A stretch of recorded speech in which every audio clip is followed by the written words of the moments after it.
வணக்கம். நம்ம எல்லாருக்கும் தெரியும், கேரளாவினுடைய சூப்பர் ஸ்டார் என்று அழைக்கக்கூடிய மம்முட்டி அவர்களிடம் ஒரு முறை பத்திரிகையாளர் கேள்வி கேட்குறாங்க. நீங்கள் ஏன் அரசியலுக்கு வரக்கூடாதுன்னு கேட்குறாங்க. அதுக்கு அவர் சொல்கிறாரு, எங்கள் கேரள மக்கள் தனக்கான அரசியல் தலைவர்களை திரையரங்கத்தில் தேடுவதில்லை அப்படின்னு சொல்லுவார்.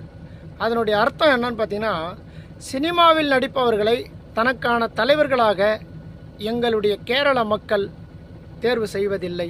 அவர்களுக்கு யாரை தேர்வு செய்ய வேண்டும் என்று அவர்களுக்கு தெரியும் என்று பதில் கொடுத்திருப்பார். அதாவது இங்கே தமிழ்நாட்டில் பார்த்திங்கன்னா, சினிமா நடிச்சுட்டே இருப்பாங்க. அவங்களுக்கு வாய்ப்பு குறைஞ்சிடுச்சு, வயசாகிடுச்சுன்னா அரசியலை தேர்வு பண்ணுவாங்க. தமிழ்நாட்டு மக்களை தான் அவர் கிண்டல் செய்ததாக நான் புரிஞ்சுக்கிறேன்.